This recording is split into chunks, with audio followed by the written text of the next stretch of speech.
Hi, welcome to Budget MTG Decks. All magic fun, all cards are $1. I'm David and this is my ally Ruud. Hey everybody, today we're going to talk about all the white cards in the Battle for Zendikar set. This guide will help you evaluate the cards for the limited format, so this is draft and sealed. Remember, your pre-release event is a sealed event, so you could use it for that. We would like to take you with us in how we evaluate cards during a pre-release event, so we won't use the rankings like most other people do, like E, D, C, B, A. But instead we're going to use 3 tiers. We divide of course all cards into the 5 colors and into the tiers. Tier 1 will be the cards we would really like to play, so we would be drawn into a certain color just because of that card. So an example of that would be, for example, your bombs or your unconditional removal. Yeah. Then we have tier 2. Those are the cards we think are good. So if we have a lot of those in a certain color, we will be drawn to a color. And then we have tier 3, those are the filler cards, so the cards we could use but only if we happen to be in that color and maybe we needed to fill our mana curve. Yeah, so usually at the point when you've gotten your tier 1 and tier 2 cards in the spots and then you notice that your mana curve is missing some 2 drops or maybe some 3 drops, then what you'll do is you'll go through your tier 3 pile and then you'll take those cards and fill out your curve so you get a nice smooth mana curve. Exactly. We'll also be putting some cards aside. We don't put them in any tier because they're just bad. We don't want to use them. Don't play them. So let's take a look at the first commons. Yep. Our first common card is Cliffside Lookout. For 1 white mana we get a 1/1. He's a core scout ally, and ally is a relevant creature type, and has an ability for 5 mana, creature you control get +1/+1 till the end of turn. Ruud, what do we think of this? Yeah, I think I would put this card aside. I wouldn't put it in tier. It's a 1/1 for 1, which is not interesting. The ability is also not interesting. It's, yeah, well, for 5 mana giving your creatures +1 is just too much, I think. It's easily to remove. Even if, while it is an ally, and even in an ally strategy, I think I wouldn't really use this card. No. People say, but you can, instead of paying 5, you can pay 10, and then creature gets +2/+2. But you know what, in that scenario there's other stuff that you can be doing that's much better for 5 mana, so let's put that one aside. Then we have the Kite Sail Scout. For 1 mana you get a 1/1 flyer, just a plain 1/1 flyer. Yeah, I would also put this card aside. People think, oh, it's flying, that's good, evasion, true, that is good. However, it's also gonna be stopped very easily and very early on in the game, and the problem is it will never trade with anything. It will always die. When you block, it will die. When it's attacking and gets blocked, it will die. So it will never trade with anything, which means that at best case scenario, this guy's going to come in on turn 1, on turn 2 is going to attack, on turn 3 is going to attack, maybe turn 4, but then afterwards they're going to have something and it's going to be bigger than Kite Sail Scout, and then it's basically going to just be useless. Most people won't use 1/1 flyers, even not 2/1 flyers, stuff like that. They won't be used a lot. So when people have a flyer, they will be able to stop this easily. Yeah. And it might put through like 3 damage, maybe 4, but that would be pushing it. Yeah. So I think I would put it aside, but well, like we said in the Battle for Zendikar primer, we don't have a lot of flyers in this set.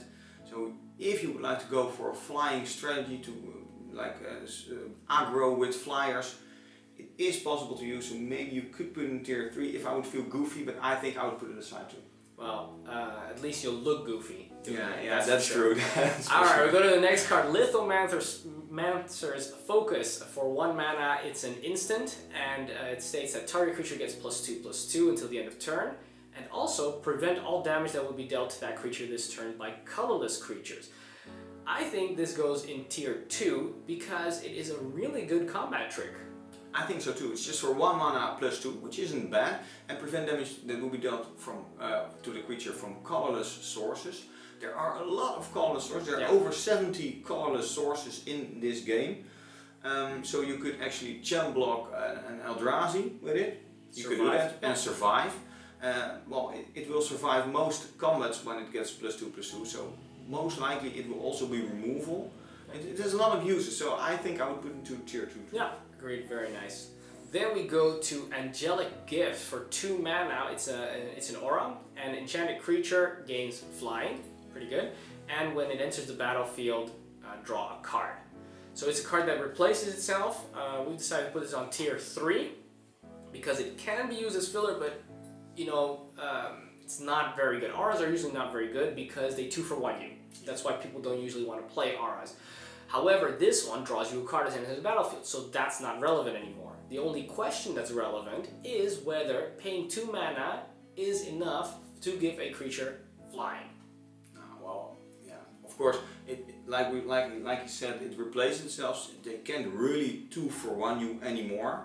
There is not a lot of flying. There are not a lot of flying cards in this set, so it could be useful to put it on the 8/9 common Eldrazi with trample. If you give it evasion, that would be a big move. Or even anything that has power 4 or higher. 4 or higher would already be sufficient. True, 4 or higher, that would be sufficient. There are not a lot of creatures that would survive that. Yeah, tier 3. Yeah. Also remember that the reason why it's not higher, even though it is actually pretty good, is because it needs another card to work. So you can't just have this card, you need to have a creature to enchant, which makes it less good than just having a creature which already has flying. True. Then we go to Philidar Cub. For 2 mana we get a 2/2. Already by itself, that's pretty good. It's a bear. It's okay. It has also an additional ability, Sacrifice Philidar Cub, destroy target enchantment. What's good about this? Well, there are some enchantments in this set and you can remove it with this if you need to. So I would put it in tier 2 because it would be a good filler. If you need some 2-drops, you will mostly. So I think it will be tier 2. Yeah. You want this as your 2-drop because not only is it 2-for-2, which is already at the top of the curve of how much power you can get for power and toughness you can get for the mana, and being able to destroy an enchantment just at instant speed whenever this guy's on the battlefield makes people think twice about playing their expensive enchantments. What's the next card? It's a fortified Rampart. For 2 mana we get a 0/6 defender card. Wah wah wah. Yeah, it's just put this card aside, don't think about it. For argument's sake, beginners think that this is a good card because they think, oh my god, I've got turn 2, I've already got a 0/6, it'll stop pretty much everything except for the largest Eldrazi. The problem is what it doesn't stop is it doesn't stop people from swinging in with their entire team because they can have 3 creatures or even just 2 creatures, and this can of course stop one of them, but it will always be able to attack with both because they will never trade, and so you will always take damage from the other creature. It will not really affect the battlefield state. It will only keep you from some damage. Yeah, so stay away. Then we go to Gideon's Reproach. For 2 mana we've got an instant which states that this card deals 4 damage to target attacking or blocking creature. I love it. Put it in tier 2. Very good removal. Yeah, it's very good. Of course it is conditional removal. You can't remove the biggest threats with it, but it's good. It's tier 2. I mean, think about how many things in this in this set have toughness 4 or less. We're talking about the lion's share.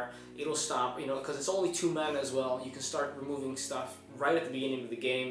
Later on, it'll still hit most creatures except for the really fat Eldrazi. And the fact it's instant speed makes it a really good removal. Most 4, 5, 6 mana creatures, maybe even with flying, it will stop almost anything except Eldrazi. Yeah, will mostly make the cut, this one. Yeah. What's the next card? The Core Castigator. For 2 mana we get a 3/1. And it can be blocked by Eldrazi Scions. Good. Which is interesting. I think it's good. I also think it's actually a tier 2 card because not only is it a great spot, 3 power for 2 mana, but usually when you get a card that's a 3/1, it's always going to get traded by the little 1/1 tokens. That's usually what it trades against, because people are not playing 1/1s for 1, so it's not going to trade against that. And the next level, those are 2/2s. If it trades with a 2/2, that's fine as well. And plus, you can also trade on the defensive with somebody who's attacking with something that has 3 toughness, so you can do a lot of work. The problem is when you're attacking with it, it usually gets traded by a token. However, this one makes sure that at least the Eldrazi Scion tokens, which are in biggest abundance, that they can't use those to block it. So I think it's actually better than a normal card like this, let's say. Yeah, true. I think it is too. And if it does get through, it's a lot of damage. It's 3 damage a turn when it gets through. Yeah. So that's fine. Yeah, people don't want to block it. Doesn't get blocked, does a lot of damage, and all just for 2 mana. Great. Then we go to Stonehaven Medic. For 2 mana, we get a 1/3, and we get to pay a mana, tap it, you gain 1 life. No, not even tap it. use a white mana and tap it, and you gain 1 life. Yeah. Well, that's just not good. I would put it aside. Even if you, well, you shouldn't, but even if you would like to use some life gain synergy strategy in this deck. No, just don't. No, don't. It's aside. Yeah, just put it aside. Then we have Tandem Tactics. For 2 mana, up to 2 target creatures each get +1/+2 until end of turn, and you gain 2 life. Yeah, so we put this one in tier 3 because if you really don't have any good removal, this is at least a decent combat trick. It's not as good as the first combat trick we saw, which for 1 mana gives +2/+2. This one does allow you to trade or will allow 2 of your creatures to survive in most cases. The fact that you gain 2 life is negligible, just ignore that. But for 2 mana, being able to do this is pretty good. And if you don't have good removal, this is a good combat trick to go for. Yeah, especially if you, of course, play aggro and you are dealing damage aggressively in the beginning of the game. And just to get through a little more damage when your opponent starts blocking with some bigger threats, yeah, it's really usable. Yeah. Well, but some strategies just don't want to use this, so tier 3 is good. Yeah, tier 3 filler for on the offense and on the defense. Then we go to McKinley Patrol for 3 mana. We get a 2/3 Human Knight ally. Once again, we got an ally right there, which is relevant. It also has Rally, which is the ally keyword ability. And whenever this guy or another ally enters the battlefield under your control, creatures you control gain Vigilance until the end of turn. When it comes to the evergreen abilities, Vigilance is not the most interesting one, I think not the most powerful one, but already just the fact that when it comes in, it's a 2/3 and it gives you creatures for that turn Vigilance, pretty good, tier 3. It's okay. For 3 mana, 2/3 is also okay, so it's usable. Yeah, tier exactly. 3. Just think about a scenario, turn 2 your opponent plays 2/2, which is pretty good. Then turn 3 you play this guy, maybe you can attack with something that has Vigilance, but already on the next turn your opponent can't even attack once with their 2/2 because you have a 2/3, so they would die and you survive. So in that scenario you're already up ahead, and their 2/2 becomes useless super quickly without even having attacked once. Then we have the Shadow Glider for 3 mana, a 2/2 flyer. Now this is a whole different scenario from the 1/1 flyer for 1. This will be a tier 2, I think. There aren't a lot of flyers in this set and it will get through a lot. It could get through some serious damage, unlike the other card. And well, most flyers are not really bigger than 2/2 or maybe 3/2, so it can also stop that. So it's a good card. Yeah, it's definitely tier 2 in the sense that if I see multiples of this card, it is heavily going to influence me into playing white because it comes down so early. It's going to be dealing so much damage over the course of the game, and there's very little flyers, so you can expect so little resistance. And usually a color like green, which has no flyers anyway, has loads of reachers. In this case, they only have 1, and it's pretty expensive. They have to have it. It's the flyers are a very reliable strategy, and this is a really good one. True. Then we go to Sheer Drop for 3 mana. We get a sorcery, so it's not instant speed. We get a sorcery. It states destroy target tapped creature, and also Awaken 3 for 6 mana, which means that in addition to that, if we pay 6 mana, we can destroy tapped creature, and we also get to turn one of our lands into a 0/0 elemental with 3+1/+1 counters on it, so a 3/3 creature. What do you think about this? I think it's tier 2. It's conditional removal, of course, but it can remove the bigger threats. Your opponent does want to swing in with their bigger threats, so it can remove them. It is sorcery speed, so you can't instantly do it as some combat trick. Make it too good. So, yeah, that's true, but so that is a little bit downside. Of course, the Awaken could come in very handy if you have a lot of money, you're top decking, something like that, so possible. Exactly. I wouldn't wait for the Awaken cost. No. Just use it for the 3 mana, destroy the attack creature, and incidentally, when it is late game, you get a nice little icing on the cake, a little frosting, a little cherry on top. Not too shabby. Then we go to Courier Griffin for 4 mana. We get a 2/3 flyer, and when this guy enters the battlefield, you gain 2 life. Doesn't really matter that you gain 2 life. It's after all just 2 life, but the fact that it has a 3 toughness in the air makes it a really good card. I'm thinking tier 2, right? Yeah, I think the other one is a little slightly better, like for 3 mana the 2/2 flyer. Yeah. But it's very. If I'm willing to play a 2/2 flyer for 3, I'm also willing to play a 2/3 flyer for 4, which gains you life. It's not only are you willing to do it, but it's actually a really good strategy to use those two together. Yeah. If you play white, play some flyers. They're good. Yeah. But why do we even make a full set review if you're going to summarize everything so easily, so quickly? We gotta have material, you know. You can't just say play flyers and white, done. No. We gotta go into more depth. So another one of those things for in-depth is Inspired Charge. Do you want to read that one out for us? It's for 4 mana, instant speed. Creatures you control get +2/+1 until end of turn. I think tier 3, it could work with some tokens, although the white color doesn't have Eldrazi Scions in it. But still, if you play some aggro strategy with a lot of small creatures, also the flyers, like all the evasion cards, it's really usable. Tier 3, not tier 2, but still, it's usable. Yeah, as you said, it's you don't have a lot of access to tokens in this color, so you're gonna have to use it with another colors to really be able to pump your Scions, and it's again very situational, and 4 mana is quite high, I think, for the effect, because you have to have a lot of creatures. And what are the odds that you have so many creatures and you're losing the game? No, probably not. You're probably winning the game anyway. This is not really gonna get you there, but as a filler card for a combat trick, decent tier 3. You're right. Then we have the Undo Great Horn. For 4 mana, it's a 2/3 first strike with landfall. And whenever a land enters, this card gets +2/+2. What do you think?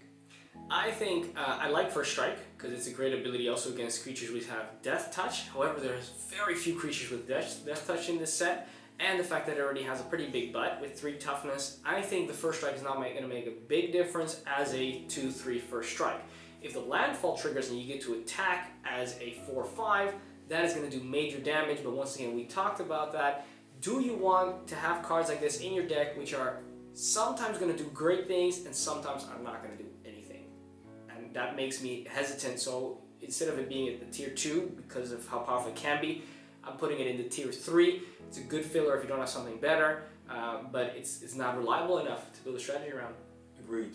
Good story. Thank you. Then we have the Smite the Monstrous. For 4 mana, destroy target creature with power 4 or greater. This will be a tier 2 card. You can remove the bigger threats with it. You can remove most of the smaller threats, of course, well, small under 4. Well, it's just good removal. It's so good. Yeah. So good. It's gonna be. You're always gonna have something you can hit with it, and the fact that it's instant speed is also just delicious. And the art is also awesome. Look at how those allies are taking down that giant Eldrazi. So use it for that. Then we have Ghostly Sentinel for 5 mana. We have a 3/3 flyer with Vigilance. Immediately when I see this, I say tier 2 pushes me into playing white. I love it. A little. Yeah, true. It's a very good card, like we said before. The flyers are good. It also has Vigilance, so it can even block. It's just really nice. This is good, yeah. I would rather see for 5 mana a 3/4 without Vigilance, maybe something like that. Would be better. Yeah, but it's good. Tier 2. Absolutely. Those are the commons, so let's have a look at what the uncommons have in store for us for white. Alright, now we have the uncommon cards, and we can expect these to be a little bit better as they're uncommons and not the commons before. Let's have a look at the first one, and that is Expedition Envoi. For 1 white, we get a 2/1. I would say tier 3, but it's also quite situational if you want to go with this strategy. What do you think? Of course, if you go aggro, it's pretty nice. Well, it can be stopped by the Scions, but mostly people, what they want to do with the Scions is sacrifice them to gain the additional mana for a big threat, so they probably don't want to do that. It's also not very nice to trade it with their 2/2. They don't want to do that, not like 2/2 for 2 mana. Yeah. So it's okay, you can use it, tier 2. Just fill it out as a tier 3 card. It's one of the few 1 mana cards that I would actually play. Yeah. Then we have Core Blade Whirl. For 2 mana we get a 2/2 ally, Core Soldier ally. And whenever this one or another ally enters the battlefield, all your creatures gain first strike. Will be tier 3, it's nice, not really great, but it's nice. Yeah, same as the Expedition Envoi, both cards are allies, so if you're going to go heavy ally strategy, these cards are definitely going to do good work. Especially Core Blade Whirl, I would put it a little bit higher, because it's a 2/2 for 2 already. Yeah, but the combination, if you get this one and you already have the Expedition Envoi, of course, the Expedition Envoi will have first strike that turn whenever an ally enters. Yeah, attack on turn 2. So that makes it a little stronger. Exactly. Then we go to Undo Rising. For 2 mana we have a sorcery, and it states that whenever a creature attacks this turn, it gains lifelink until the end of turn. It also has Awaken 4 for 5 mana. No, it just, you know, this is one of those cards that I would put aside because it's incidental life gain. Sure, you can say, in a scenario where I can attack with 8 creatures and I'm doing 16 points of damage and I'm gaining 16 up, but you know what, if you're doing that, you're winning the game anyway, and this is not going to get you out of that pickle, you know? So, and for 5 mana, being able to Awaken 4, sure, it's going to get you the creature. For 5 mana, you got a 4/4, which is actually not bad. Don't get us wrong, that's not bad. But for what it does, sorcery speed, I'm just not excited about it. No, I would put it aside. Yeah. Then we have Serene Stewart. For 2 mana, a 2/2. Whenever you gain life, you may pay white mana. If you do, put a +1/+1 counter on target creature. I would put it in tier 3. There is not a lot of life gain in this deck, and like the cards we saw before, well, some you don't really want to use. Yeah. But if you have some, it's usable, and +1/+1 counters could be nice, not very strong. It doesn't have to tap to put a counter on it, so makes a difference, yeah. Makes a difference. So tier 3, it's just a bear with a little extra in a really special scenario. Exactly. Just a 2/2 for 2 is enough to fill out your curve. That's why it's tier 3. But you shouldn't be playing the incidental life gain card just to have this trigger. No, not at all. Then we go to Encircling Fissure. For 3 mana, we get an instant, and it states that prevent all combat damage that will be dealt this turn by creatures target opponent controls. It also has Awaken 2 for 5 mana. It's instant speed. Actually, this one would go to tier 3. It's kind of like a one-sided fog effect, which if it would just be fog, like no creature, all creatures don't do damage, then I would say put it aside. But because it makes sure that only your creatures do damage, now we're talking. Now we can actually do some nice combat tricks and make sure that your opponent, we can multiple block with multiple creatures. We can block one big creature and then our creatures don't die. It has a lot of versatility, and being able to get another 2/2 for an additional 2 mana is actually on par, I think. It could work, especially if you have an untapped land left. In that case, like when you are blocking, you can block a very big Eldrazi with it. It's also good on the offense. Your creatures will survive. Their combat tricks will be quite redundant in that case. So yeah, it's good. Yeah, tier 3. It's okay. It's okay. Use it if you don't have good removal. This is a good combat trick to fill that out. Then we get to the better stuff. The Stasis Snare. For 3 mana, enchantment with Flash, which is also very relevant. When it enters the battlefield, exile target creature an opponent controls until this card leaves the battlefield. So now there is not a lot of enchantment removal in this set, so it makes it well, almost unconditional. Yeah.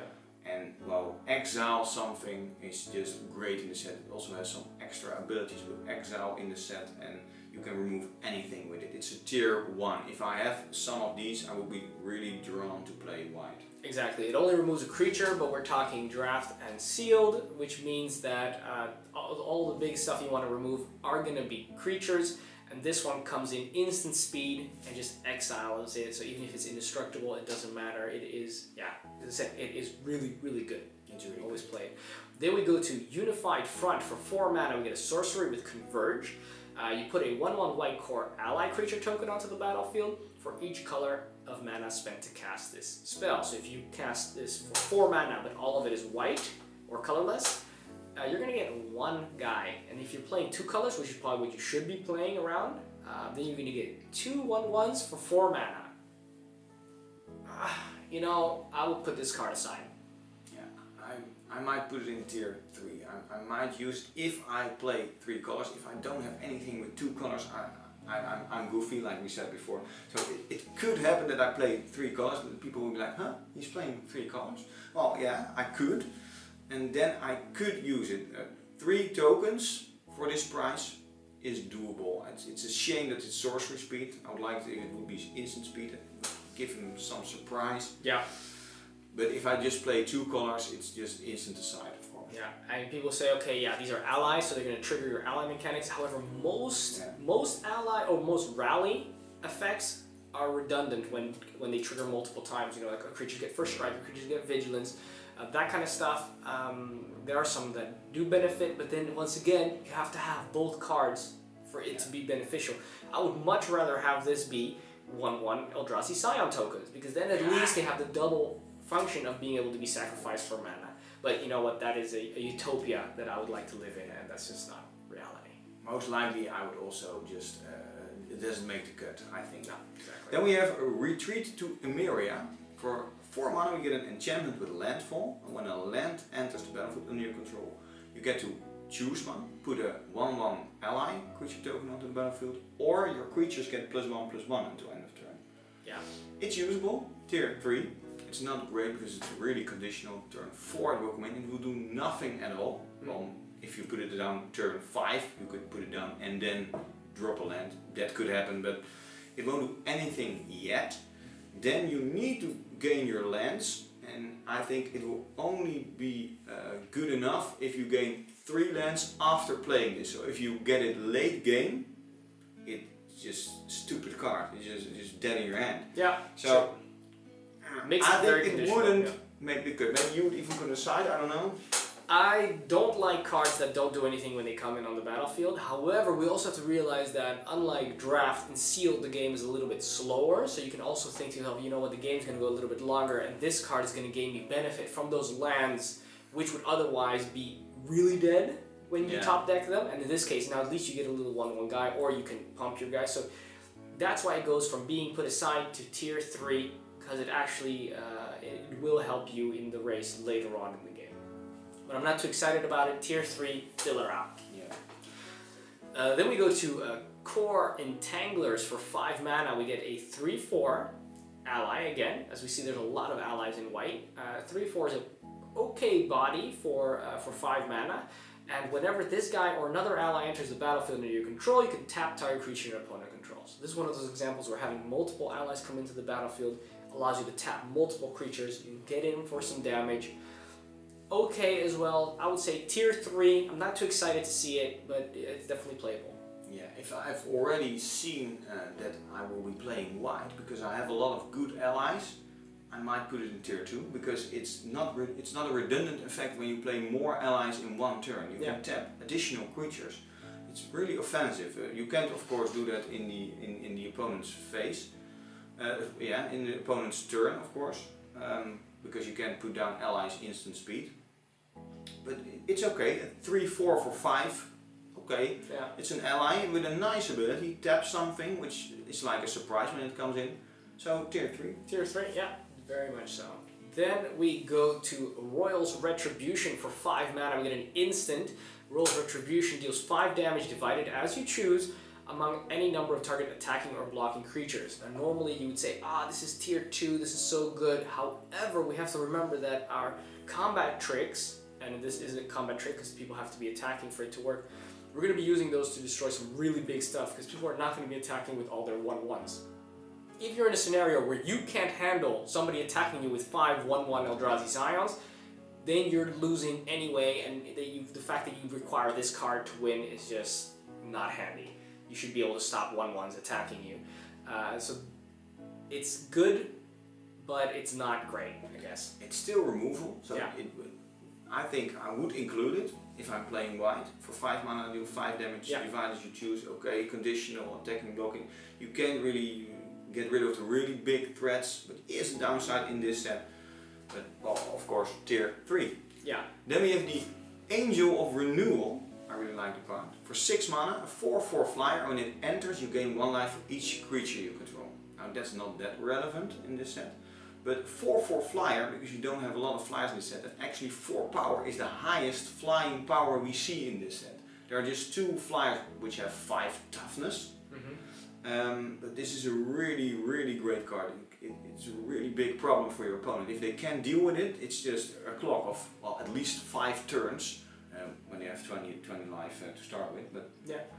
And remember, the Eldrazi Scion token, where you've got lots of little creatures, that's not in white, so you need to be playing another color which has a lot of them for this second ability to be very relevant about gaining the 1 life per creature. Don't do it for that, but just 6 mana for that 4/4 flyer is really good. Pushes you into the tier, pushes this card into tier 2, and you're really going to be wanting to play white when you see that. I guess those are the uncommons, so let's have a look at the rares. Our first rare is called Lantern Scout. For 3 mana, we get a 3/2, which is not spectacular for a rare, body-wise. It is an ally, and it also has Rally. It states that when this guy or another ally enters the battlefield, creature you control gain lifelink. Now you would say, okay, it's a rare and it's an ally, so it's probably going to be tier 1 or tier 2. Actually, I think it's going to be more like tier 3, because life gain by itself is not going to win you the game. On top of that, it has a 3/2 body, so its toughness 2 means it can trade with a 2/2 bear for 2 mana. Yeah, it just doesn't impress me as much as a good, powerful rare should. Yeah, I agree with you. I think I would also put it in tier 3, although I would feel like it would be put into tier 2 when I see it. But like David just said, when it has 2 toughness, there are a lot of great 2/2 creatures in this set, really playable creatures, and it will trade with that. Yeah. And I really hate that. So it will be tier 3. Exactly. Then we have a hero of Goma Fada, if I say it correctly. For 5 mana we get a 4/3 ally. When it enters the battlefield or another ally, creatures you control gain indestructible. Now we're talking. Exactly, that's way better. I think it won't be tier 1, it will be tier 2. If I'm playing a lot of allies, of course, which I might be in white, and if I've seen my other 5 packs and this is my 6th pack, I might even put it in tier 1 and I'm feeling great about it. It's just a good card. Yeah, so when you see this and you're by itself, it's tier 2 because it already does plenty of work by itself. It's a 4/3 for 5, so it's not going to trade with those bears. On top of that, when it comes in, you can just attack with everybody and you don't have to worry that you're going to lose your creatures. You're going to get some damage through, so it's, in that sense it's way better than the lifelink because it allows you to attack with impunity. And any additional ally there is just icing on the cake, but just by itself, one time the effect is already decent enough. Yeah, I think so too. Then we have Planar Outburst. For 5 mana, destroy all non-land creatures. So this pushes you a little bit into a strategy of some Awaken cards. It also has Awaken 4, and then you can cast it for 8. Of course, your creature, you will be the only one with a creature most likely after that, creature land. You won't be able to attack with it normally because then you would need 9 mana. Unlikely. That's very unlikely. But still, I think it's a tier 1 card to be able to destroy all creatures. Some beginners think, but then you also destroy your own creatures. But the thing about it is, you can play around that. Your opponent doesn't know you have it. You can wait with your bigger threats in your hand and then just slam this on the table, and then after that you put your threats down while your opponent already put them down. You can just chump block with anything you have. They're gonna die anyway, so you can chump block something and then later on just destroy everything. Yeah, exactly. Very nice. It is sorcery speed. It will be very nice. It will be instant speed, but that's magical Christmas land. It's a very nice card. Tier 1. Tier 1, absolutely. Pushes you into white. Then we go into a card which I really love. It is a reprint, Felidar Sovereign. For 6 mana, we get a 4/6 Vigilance, lifelink. Also has the ability that at the beginning of your upkeep, if you have 40 or more life, then you win the game, but that's never going to happen. But what is going to happen is you're going to be able to swing every turn with a 4/6 and block every turn with a 4/6, and it has lifelink. And now we're talking this kind of lifelink will get you out of sticky situations because it's repetitive both in your turn and in your opponent's turn. It's going to do great work. Tier 1. Yeah, tier 1 for me too. Of course, like David said, in theory it would be possible to have 40 life, but that just is not a You're winning the game anyway. Yeah, if you're attacking so many times with this guy and blocking so many times that you're up to 40 life, you're winning the game anyway. Then we have Amelia Shepherd. For 7 mana, a 4/4 flyer with landfall. When a land enters the battlefield, return target non-land permanent from your graveyard to your hand. Now that's very nice. If that land would be a plains, the landfall land of course, you may return that non-land permanent to the battlefield instead. Yeah, then we're really talking. So this will be a tier 1 card, especially because, like we already said, 4/4 flyers are king in the set. On the flying side, of course. Yeah. And the landfall ability is just really great. Of course, you won't hit that many lands anymore after you already have 7 lands. Maybe do it with some silence, you could. But, well, if you just hit 1 plains, it will be insane because your biggest threats will be the first things they would like to remove, so you can return them to the battlefield, which is insane. Exactly. Pushes you with a heavy white. It also requires 2 white to cast, so that's going to be fine. Yeah, I love it. I love this card. If I get it, it puts it in tier 1, makes me want to play white automatically. Then we go to the mythic cards. White has 2 mythics. The first one is Quarantine Field for XX and 2 white. It's an enchantment, which when it enters the battlefield, it enters with X isolation counters on it, and you get to, for each of those isolation counters, you get to exile 1 target non-land permanent until this enchantment leaves the battlefield. As we discussed already, there's not a lot of cards that destroy enchantments or exile enchantments, so this guy's probably going to stay on the battlefield. And as an example, if you use 4 mana to cast this guy, you get to exile 1 non-land permanent, but if you use 6, then you're already doing 2. Pretty nice. Yeah. So this is really nice, especially if you cast it late game. It's really big. It's a tier 1 card. It can do a lot of stuff. It can remove the biggest stuff on the battlefield. So very nice. Yeah, and it's versatile because it's not just creatures, non-land permanent. The versatility is amazing. The fact that it exiles also indestructible things is amazing, and the fact that it's cumulative in how useful the card is. It grows along with your strategy. At the beginning you cast it later, and it becomes better later as well. Awesome, tier 1. Then we have another tier 1 card, a Planeswalker, Gideon, ally of Zendikar. For 4 mana we get a Planeswalker with 4 loyalty. It's not an ally, just in case you try to trigger your ally mechanics on this Planeswalker. It's a Planeswalker, not an ally. True. We have its +1 ability. End to end of turn, this guy will become a 5/5 human soldier ally creature with indestructible that's still a Planeswalker. Prevent all damage will be dealt to him. Well, it's already indestructible, so why that will be okay. But still, well, for the first turn it comes in, this really won't do a lot, because you can attack with him. If he becomes a creature, he won't have haste anymore. Well, he doesn't have haste, but you know what I mean? Summoning sickness. Summoning sickness. So he couldn't attack, so this really doesn't help. What you want to do the first turn, most likely, is its 0 ability. That's put a 2/2 white knight ally creature token onto the battlefield. So just putting an ally token onto the battlefield is already nice. Yeah, and it's a 2/2, which is very relevant. True. Yeah. Then we have its -4 ability. Ultimate. Yeah, it's ultimate, but it's not ultimate, because it's just -4, because, well, he will die instantly, but he could do that instantly when he gets onto the battlefield. You get an emblem with creatures you control get +1/+1. Very nice. Exactly, so what you could do is pop it on turn 4, turn 5 you make a little 2/2, turn 6. Turn 4 you pop it on. Turn 4 you make it a 2/2. Yeah, turn 4 you make a 2/2, then turn 5 you can make, you can attack with a 2/2 and a 5/5, and then turns after that you can choose to make an emblem additionally. What you can also do is on turn 4 immediately -4 it, and then you got an emblem, which people can't get rid of. Emblems are the most non-interactive things in Magic. Once you got that emblem, that's it. No, nothing's gonna get rid of it, and all your creatures having +1/+1 would be pretty sweet. So that's it for the mythics. Yeah, let's go to the conclusion. In conclusion, I think the white is actually a pretty nice color to play because there's very little white in the whole set, and white actually has a lot of the flyers. So I think that if you want to go for a flying strategy, white is going to be very strong for that. When you play white, you will be pushed a little bit into the direction of playing allies, a little bit in the direction of some aggro stuff, not really aggro, not like the red aggro we used to see.